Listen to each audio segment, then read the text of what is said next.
สู่มังกลาเสียงวันเถิด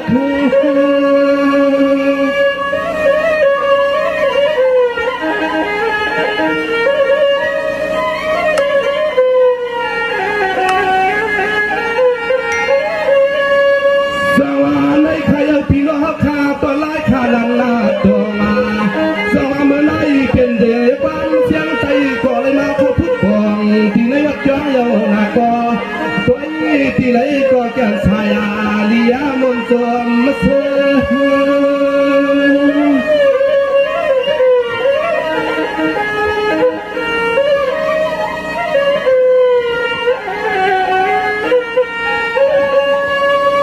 ขาใจน้องเคยของมาหัวเที่ยวที่นี่ที่ปล่อยที่ลามาสัมปะแล้วขอสบในความก็ย้อนตักอกมาเปียย้อนจอยสุมังกลาปันที่ปันน้องซึ่งให้พ่อเลยพบน้องตั้งเปียตั้งโจตั้งบนกันแรงไม่อ้อน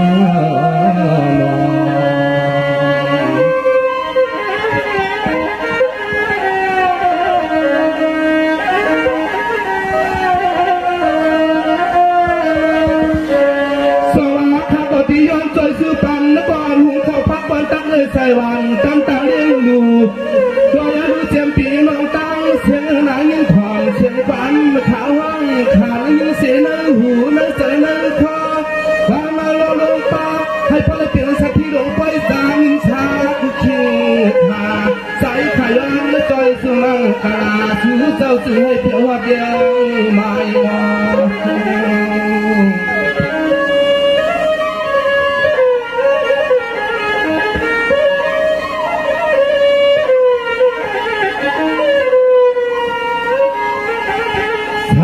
เส้นตั้งลงไปแบบนี้ก็ยอมในปีนั้นเลยจึงให้เปิ้งให้เหมือนเพียงตั้งลูกงูลูกเลือนลูกวันทั่วเปิ้งนาผ้ามาเมืองฟังหันแดงขาหันแดง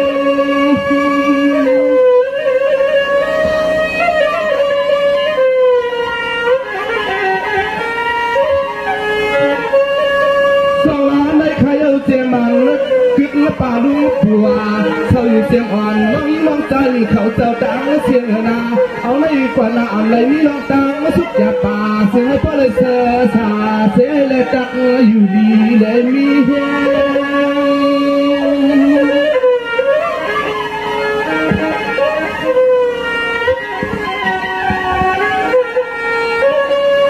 ย้อนให้พ่อเลยเหมือนข้อความมาจากเชียงอาตอนเฮาเลยมาบนเสือให้พ่อเลยพบหัวเสือลองตามเพียวสายาจนขาจนขาสายขาตัวเลยมีข้อความมาจอยสุมังกลาปันตีปันน้องเสือหักมาเสือกิบปล่อยลวงนั่นกิบปล่อยลวงนอ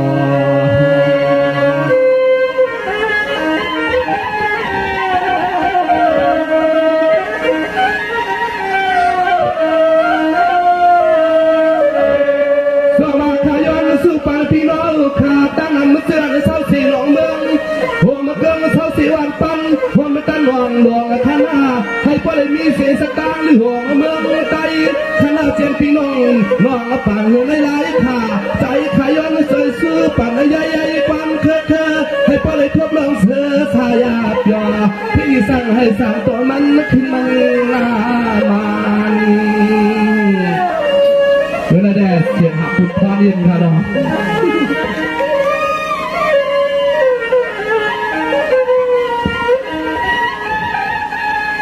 ในเมื่อนาคือลองการซื้อก็ซื้อให้พ่อเลยเตรียมทวงมุงวางซื้อก็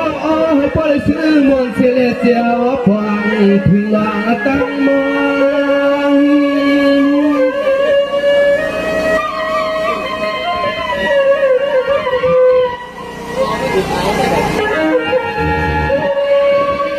สวรรค์ในใครสาธุเสียย้ำตื่นทวงใหญ่ก่อนแล้วจะเปลี่ยนเจ้าข้าสวนห่มกังเสมอลูกเมื่อนางนาใหญ่มีน้องตั้งเศร้าไข้วักนับดวงต่อร้องจอจึงนั้นยังอย่าปีเข้ามาปอง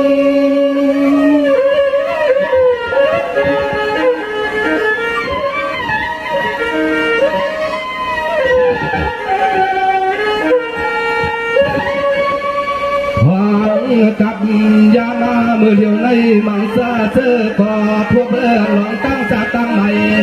ตั้งห้องตั้งให้เลยก็ยังให้พ่อเลยเจียวเพื่อลอยเอาในเมื่อหน้าเป็นปีลองตั้งเสียเราจึงให้พ่อเลยทั่วมาลองตั้งเมืองเสือเจ้าสายากันหน้าใจขาสู้เตืองปันปีปันน้าโอ้เขาสู้เตืองปันปีปันน้าโอ้เขา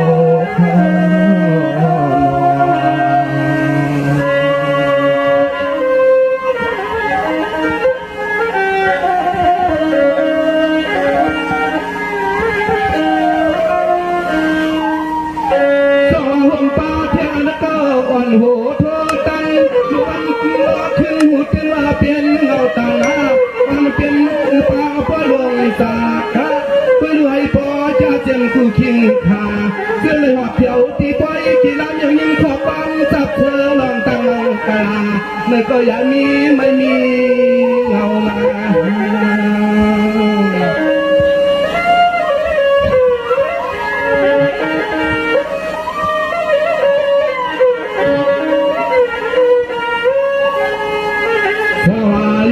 พึงทุ่งป่าละมีตวนปอคำจะเฮาเขา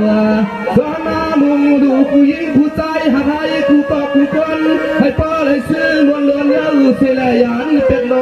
กาลองอำชาจะนั้นยังอยากยาข้างนายา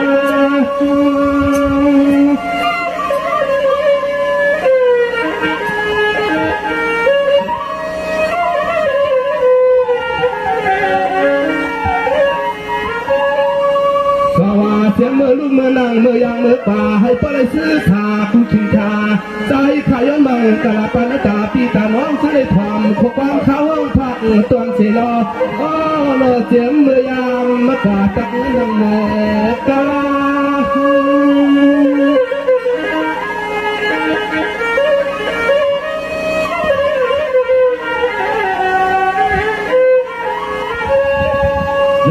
ใส่คือชื่อของตาป้อนจะชื่อยินชื่อปันลองเธอเอาในเมื่อนาสื่อให้ป้อเลยทั่วมาหัวเธอลองตังเพื่อชายาให้ป้อเลยเปลี่ยนสักเทียมีแผงเลี้ยวอ่ำแผงไรนั่งออกบ่อให้เกิดสายาเหมือนลงไปลงไปพาอันมุมมองอยู่เจอนั้นสื่อให้เจ้าหกเจ้าหันมอง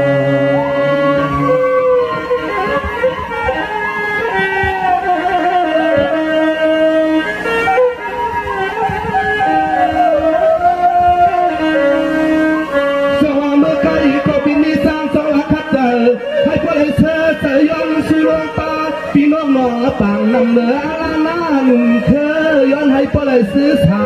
คุณตามีจังก็ให้คังชาคุณมีตาหนุ่มเคยก็จึงให้กัดเย็นนั้น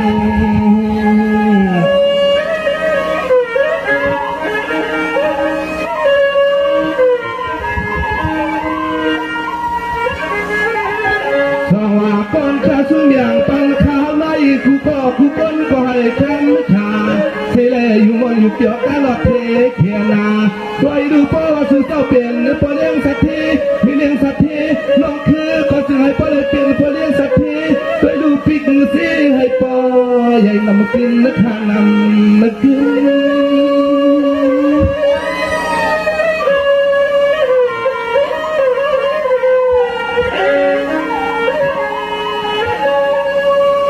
ให้ป้อเมื่อนั่งอ่านบัว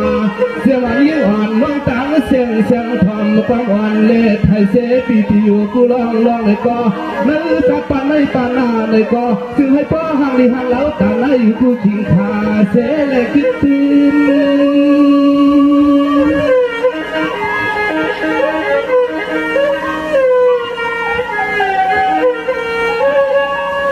ึงว่าลองตั้งมองสิต้องคู่ก็คู่ควรนั้นจึงให้พอเลยตั้งเฮืองว่าใจขาเท่าทางเรื่องเจ้าเมทุกปันหลวง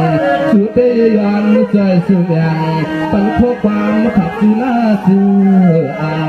คิดเถียงตาให้คำมันคิดเถียงตาสาวในมอ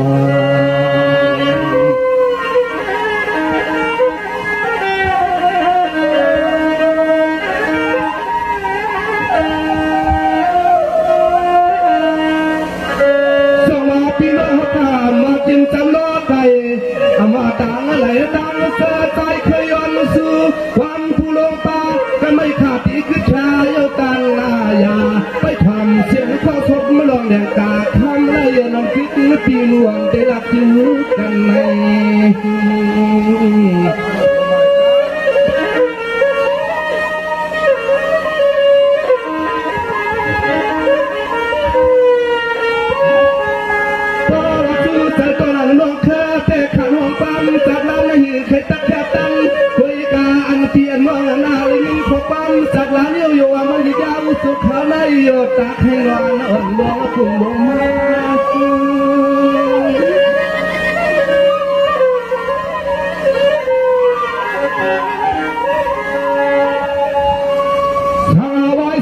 ยังเสพีสายสร้างมูลีป้ามาคิงสุบาคุณตาเย้าอยากก็ตอนคืนนุ่มตอนเฮาก็จองไปเอาข้อความสวขาสิบสามันอันก็ฟ้องไป